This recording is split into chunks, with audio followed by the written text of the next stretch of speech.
When I was in my early 20s, my mentor shared a piece of advice that changed my life.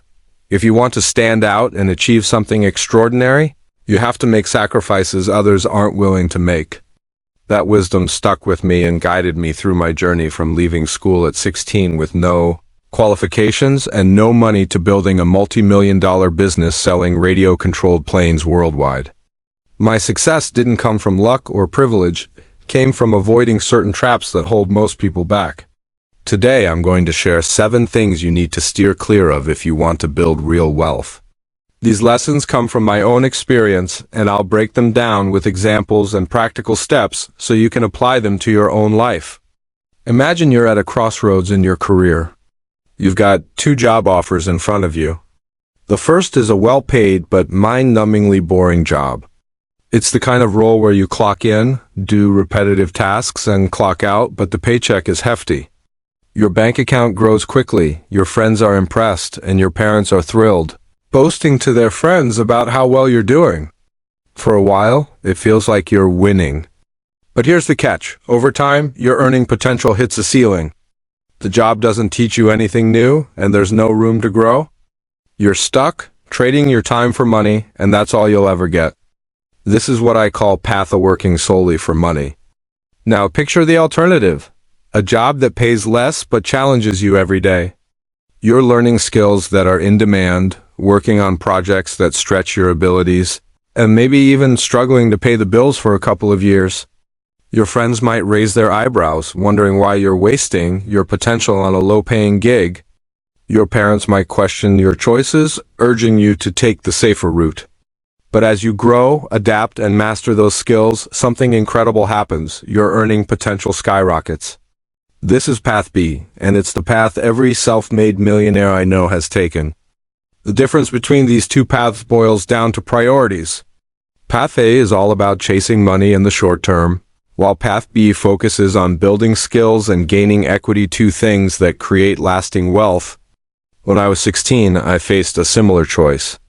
I'd left school with no qualifications and was offered 5 different jobs.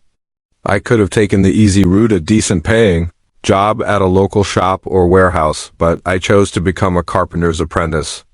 The pay was terrible, and I was barely scraping by. But I wasn't thinking about the paycheck. I was thinking about the skills I'd gain. Carpentry taught me precision, problem solving, and how to work with my hand, skills I still use today when designing my radio-controlled planes. Sure, I had to quit that job eventually because my manager was relentless in bullying me, but those skills stayed with me. They became part of my Swiss Army knife skill set, a collection of abilities that made me adaptable and valuable. In today's world, I'd recommend focusing on high-income skills that thrive in the digital age, things like copywriting, video editing, coding, or digital marketing. The demand for these skills is exploding, and there's a massive shortage of truly competent people. I've seen this firsthand in my own businesses. Sure, there are plenty of people dabbling in these fields, but 99% of them aren't up to par. If you can master one of these skills and deliver exceptional results, you'll never be broke again because you become your greatest asset. The competition isn't as tough as you think, and with dedication, you can stand out quickly. Let me give you an example. A friend of mine, Sarah, started learning copywriting a few years ago.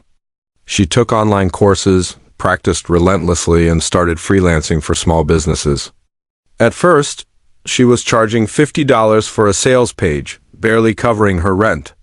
But within a year, she was writing for major brands, charging $1,000 per project and working remotely from a beach in Thailand.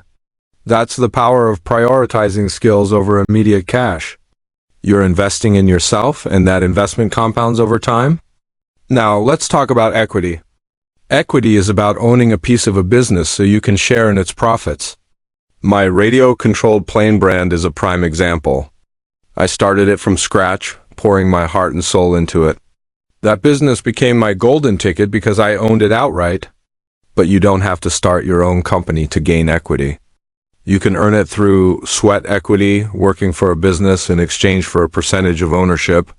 If you're highly skilled, startups or small businesses might offer you equity to bring you on board. Another option is buying equity, but I'd caution against this unless you have the skills to add real value to the business. Otherwise, you're just gambling with your money. My friend Simon Squibb, a serial entrepreneur, loves preaching about the importance of starting your own business or asking your boss for equity. I agree with the spirit of his advice, but you need self-awareness. When I was an apprentice, I didn't expect equity in the carpentry business. I was a kid with no experience. If you're going to ask for equity, you need to prove your worth. Show how your skills can grow the business, whether it's by increasing sales, streamlining operations, or bringing in new clients. Become someone worthy of equity, and doors will open. The trap here is getting blinded by money. If you obsess over short-term cash, you'll miss the bigger picture. Skills and equity are the foundation of wealth, and chasing quick paychecks will leave you stuck on path A, wondering why you're not getting ahead. Another mistake to avoid is falling into the trap of a luxury lifestyle before you've built real wealth. Picture yourself cruising through Dubai in a bright yellow Lamborghini, pulling up to a fancy restaurant and ordering a $500 steak without a second thought.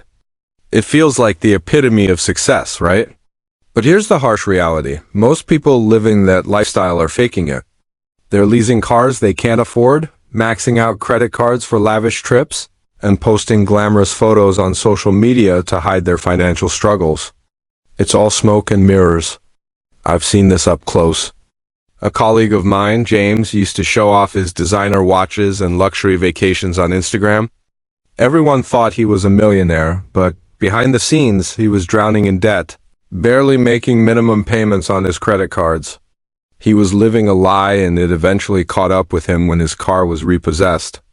The truth is, 37% of Americans can't cover a $400 emergency expense. 39% worry about paying their bills, and 60% can't afford a new car outright. The numbers don't lie. Most people chasing a luxury lifestyle are one paycheck away from disaster. When you're starting out, you can't afford to play the flexing game. Every dollar you spend on depreciating assets like flashy cars or designer clothes is a dollar you're not investing in your future. Instead, focus on assets that grow in value: stocks, real estate, crypto, or even your own business. When I was building my company, I lived frugally, driving a beat-up old van and cooking meals at home. Every spare penny went into my business or investments. That discipline paid off when my company started generating millions in revenue, and I could finally buy what I wanted without going into debt.